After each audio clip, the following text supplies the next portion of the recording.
A Chinese American immigrant, played by Michelle Yeoh, who, while being audited by the IRS, discovers that she must connect with parallel universe versions of herself to prevent a powerful being from destroying the multiverse.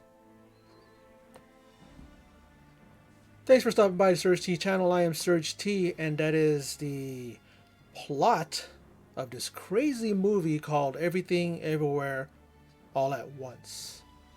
And that pretty much does describe this film. It was everything, it was everywhere, all at once. At first, I'm like, okay, I can get with this crazy universe. I can get with this crazy film where it's, it's coming from. I mean, there was a New York Times, someone from that, newspaper that said that it was a swirl of genre anarchy with elements of black comedy, science fiction, fantasy, martial arts films, and animation. And maybe that was the problem with this film. I was down with the film, the first quarter of it. We see Michelle Yeoh as Evelyn being introduced. She's married to Quan, and he plays Wayman Wang. They have a daughter named Joy. She's played by Stephanie Su. And, or Shu, I believe it's Shu, that's how I pronounce it. And I was down with it. I liked it. I was thinking to myself, man, this movie's all over the place. It's crazy. Can I keep up with it? And I was. But as soon as they, introduced Joy as the character of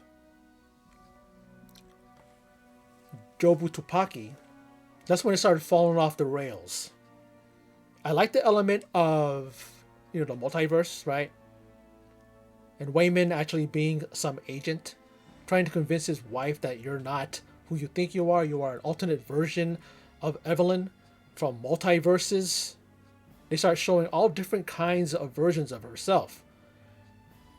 And I like the fact that Jamie Lee Curtis plays the IRS agent. At first, I'm like looking like she looks familiar. Then I kept looking at her. Okay, that's Jamie Lee Curtis. She's much older now. She's not like how she used to when she was younger. So, like in some things that you see her in, sometimes you got to kind of look carefully. And that's her. Okay, she was pretty funny. She ends up being some evil agent, something like that. And they had different parts, right? It was like Everything Part 1. Then this is and then Everywhere all at once. Part 2, and then Part 3 was All at Once.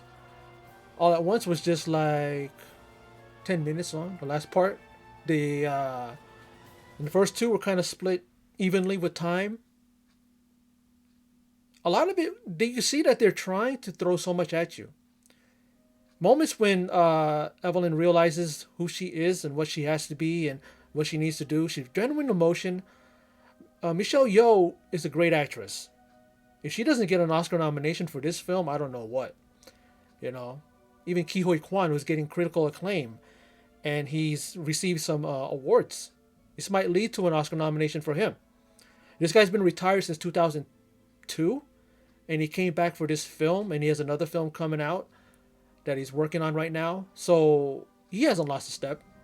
I like the, I don't know if it's an intentional throwback or an intentional, what do you call that word, where they want like a callback, to Data, the character that he played in The Goonies. I love that movie. That's one of my favorite films of all time. And you see him with the thing on his head, the vice kind of thing, and I'm going, are they doing a callback to Goonies? Probably, right? A lot of callbacks, even the callback to the heyday of Michelle Yeoh from Crouching Tiger, Hidden Dragon, from Super Cop 3 to Wing Chun. All these movies that she did where she was doing martial arts solely, and she's just amazing. I might add, she's still beautiful after all these years. I can't get past that, man. She ages like fine wine, you know what I mean? But getting back to the movie, as soon as Jobu, what's her name? Jobu Tupaki arrives, I like Stephanie Shu as Joy. But then when she does the Jobu role, it's like she's going a little overboard. Like she can't really play that role and not look like she's being cringy and trying to be a leader of a evil force. Kind of, it looks like it's forced, you know. But I love her as Joy Wang. I like her as that because you can see her acting and it actually is natural. But her playing an evil like role or whatever is not really, doesn't really, it didn't really, you know, what I call it, hit with me. It didn't really like work for me. You know, the whole thing with her and Debbie. Oh no, not Debbie. Tally Medell, who played Becky Schreger, who was Joy's girlfriend. The whole thing of trying to keep that from her grandfather, played by James Hong, the legendary James Hong. We all know as those of us who are Big Trouble in Little China fans know him as Lo Pan. I mean, he's been in so many iconic roles, so many great films, but that's the film that everybody knows him from. If you say Lo Pan, if people say James Hong, do you remember Lo Pan? Oh yeah, Lo Pan, yeah, you know.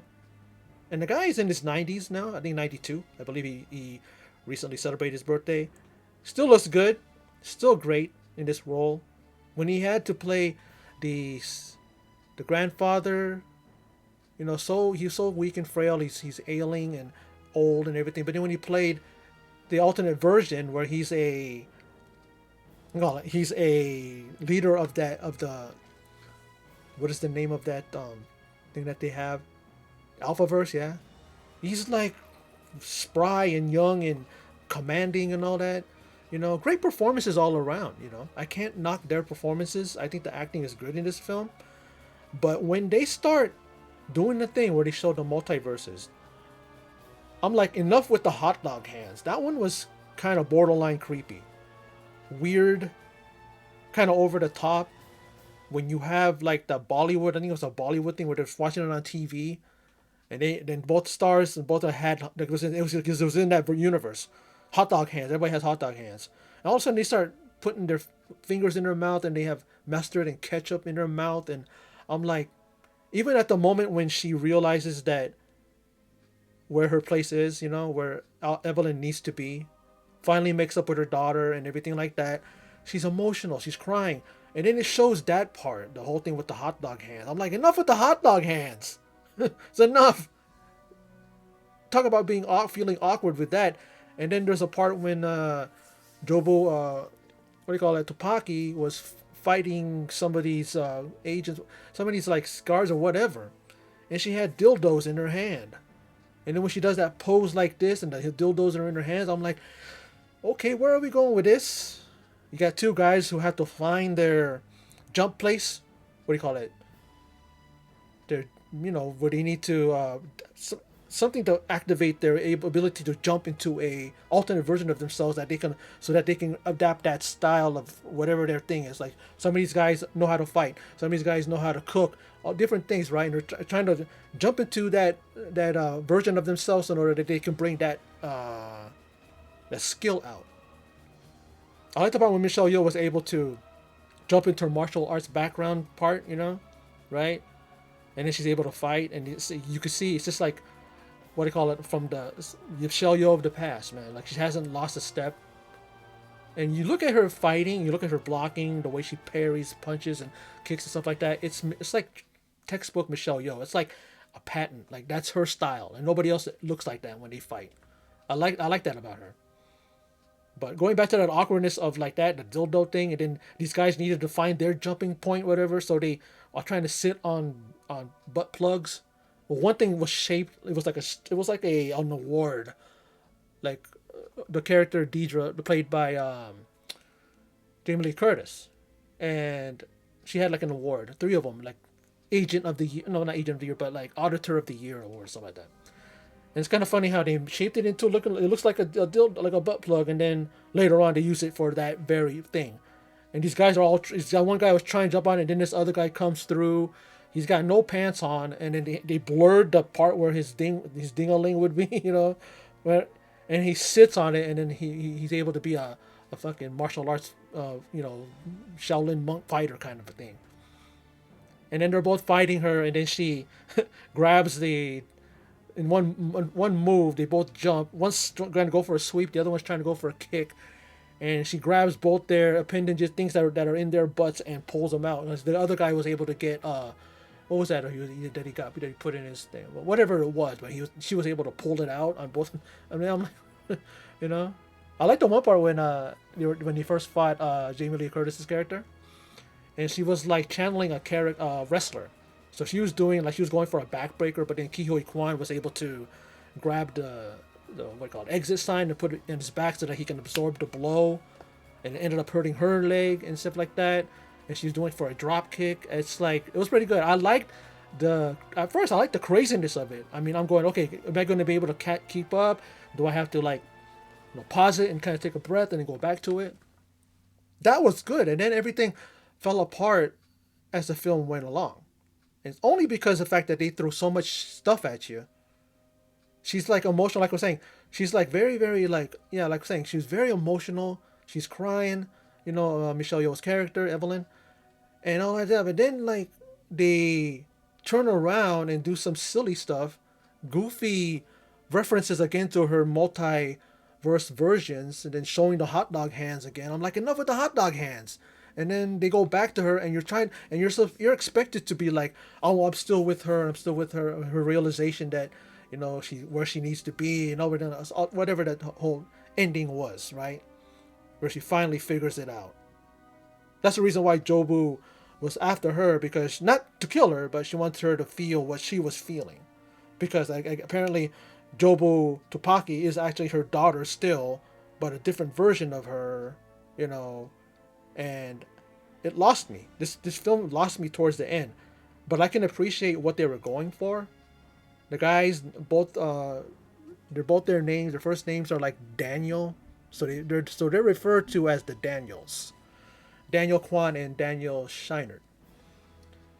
And then this movie was produced by the Anthony and Joe Russo.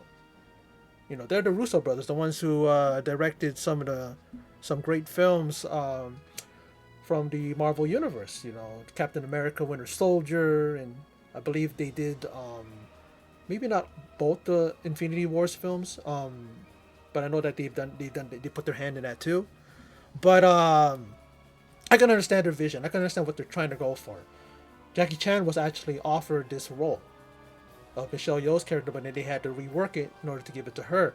And I look at Kihoi Quan, and he looks exactly like Jackie Chan in some parts. I'm thinking Jackie Chan would have fit in this role.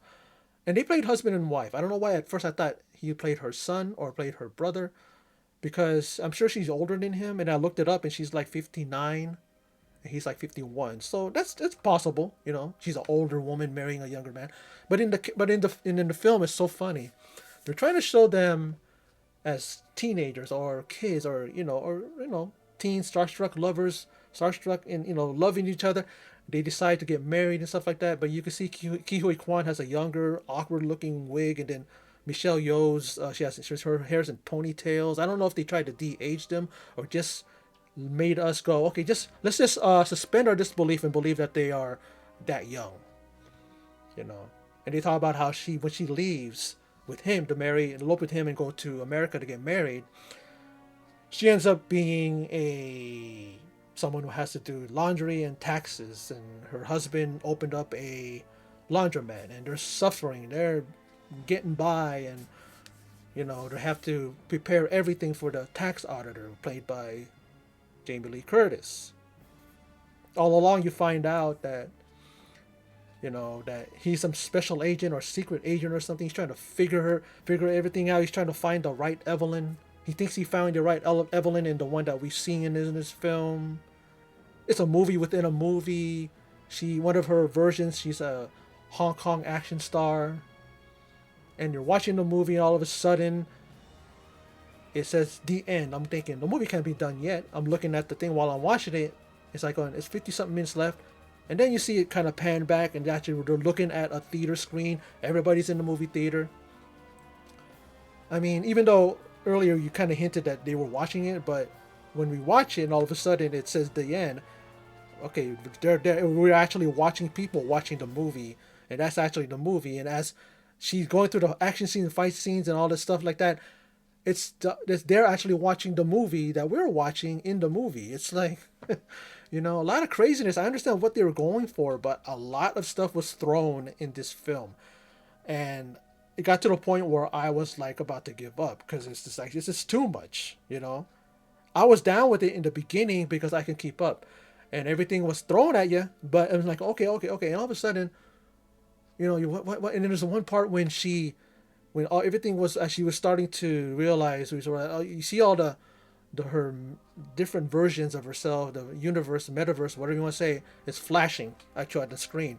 I think it flashed for at least a minute. I'm going, okay, enough already before I get epilepsy and start shaking and stuff like that. I mean, I wonder if the people who have epilepsy, and I feel for them because it's like if they watch that part, they're gonna probably go into a seizure, a fit. I don't. There's no warning in the beginning of the movie that's saying those who have epilepsy, please do not watch this film or be careful, But I can really, like I said, then those are the negatives of the fact of the matter is that they just started going off the rails and it wasn't making sense anymore. They just want to throw all this stuff at you, but there's no explanation. You're like going, okay, what does this mean? What does that mean? Something like that. Because once they introduced the Jobu character, it lost me. I was trying to keep up. I watched the whole movie. I could understand some things, but boy, it started really going up because the first part before they introduced her character, and maybe it's not even her characters per se, but once they did, that's when everything else started thing. You know what I mean?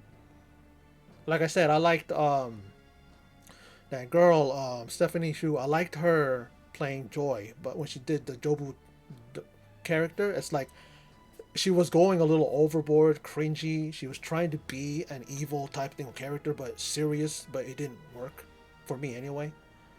The positives, of course, were the performances. Michelle Yeoh and Ke Quan, and all of us know Ke Quan all the way back Indiana Jones and the Temple of Doom, where he plays Short Round, and of course being Data in Goonies. Amazing. This guy really put in an amazing performance. I think he was the best thing in this film, and it just goes to tell you, and it lets you think like, why did this guy go away? This guy was, and retired from acting temporarily like he did. He's a great actor, and it's funny because when he was first talking as in his language, I don't know if he was talking Cantonese or he's talking because he's fluent. Ke Quan is fluent from what I read in Vietnamese, Cantonese, and I forget the other language, but he was talking Cantonese, I believe. And he sounded exactly like how he sounded when he talked when he was Data, when he was as young as when he was a kid. I'm thinking, did this guy ever hit puberty? Because his voice sounds thing, but then like you can hear him talking later on, and you hear him as an adult talking, like he talks like an adult. But I don't know if that was just a part of it, or maybe he talks a little bit higher when he talks in other languages. But like I said, the performances were great. Him and Michelle Yeoh were like a great bookend to each other. They really were good. You believed them as a couple also on the verge of divorce and stuff like that. And the directions that he had when he was the special agent trying to convince Michelle Yeoh's character Evelyn, he wrote the directions that she has to do in order to tap into her her alter ego, if you will, or her alter version of herself. And then on the other, but it was written on the back of a divorce like summons, like a thing. When he saw it, he's showing the stuff that he wrote on it to her, and she's saying like, what was that thing? What he was saying? But it's just like he wrote something. He's talking about the divorce thing, but then she's thinking he's talking about thing, and as the normal version of himself, he doesn't know that his alternate version wrote the directions for her. So it's kind of a thing like that. See, even if I'm telling you guys, those of you who watch this movie, you probably think, you're probably going, what is he talking about? Exactly. That's what this movie's about. It's like, what are they doing in this film? I know, I get the point. I get what they're trying to do. Like I said, it's not a bad film, but it really lost me from the first part, like the first third. I'm okay. But then it starts going off the rails, and it's all these things coming at you, and you got to figure this out, figure that out. And I guess I gotta watch. Maybe if I watched it again, I might understand. But first view, yeah, I almost started. I almost said to myself, "This movie sucks." I almost said to myself, "Man, this movie is not good because of what that." But then the last part was okay, especially when she realized who she was. It calmed everything down, and it brought everything down to earth, and you can kind of understand. You can absorb it a little bit, you know. But like I said, it's not a bad film in the end. It's not, you know. And I said I enjoy the the acting, the performances, you know, very ambitious when it comes to the writers and what they wanted, their vision, the direction. I gotta hand it to the Daniels, you know, to direct something like this with all kinds of different elements and stuff, and they're able to kind of at least present it in a way that this film is critically acclaimed and critics like it, love it. The people are getting recognized for their performances, like Michelle Yeoh and what do you call it, and Kiyoy Quan. And I think that Jamie Lee Curtis, she can easily be nominated for an Oscar.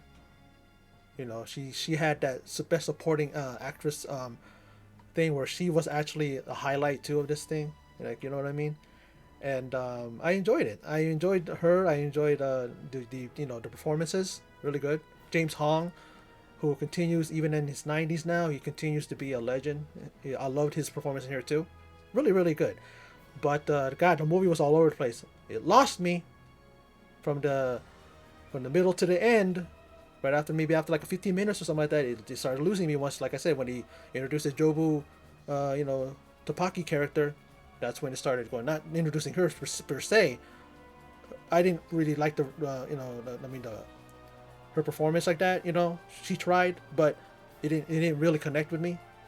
But everything else around her too started fucking almost like her character brought all of the craziness with her, and all the unsettled stuff and all the stuff that just makes it just went off the rails, like smooth sailing on the train track, and then boom. And you know, it lost me. But like I said, I'm not gonna not recommend this film. I like I said, I did like it for what it was, and I do accept what they were trying to do. I can appreciate it, you know. But you know, I'm like, it was saved by Ke Huy Quan and Jamie Lee Curtis, and especially Michelle Yeoh. They saved this film. They really did it. And James Hong, he did his thing. He's also in there with those guys where they really, really kept this movie going. I like their iterations. I like their different versions they were playing. And, you know, the movie was good. You know, it was. But, like I said, I love the first third better than the rest of the film. But it doesn't ruin it. I understand what they're trying to do. So that's the reason why I can kind of give this movie a pass and say it was a good film. Because I can understand what they were doing with all that stuff. But it really, really just... Really, it was almost like they were trying to say, you know, we want you to take this thing, and I'm like going, it doesn't, like, here, eat this, and I'm like going, no matter how you describe it, no matter how you tell me it tastes good or something like that, it doesn't go down right. I'll be able to digest it, you know, I'll be able to do that and be able to accept it later on, but at the moment it's kind of like it was just all over the place. Like I said, everything, everywhere, all at once. Exactly the description of this film. And I don't know if they were trying to base the film around the title, because it actually does encapsulate the entire film. That's like a synopsis. If someone wants to do a real quick 10-second review, just go, this movie was everything, everywhere, all at once. Thanks for stopping by. Take care. You know what I mean? And then you end the video. The video will be 30 seconds long. But anyway, you know, for what it was, you know, it was good for what it was. But well, I'm gonna end this video, and again, my hats off to Michelle Yeoh and Ke Huy Quan. Hopefully they get recognized Oscar time.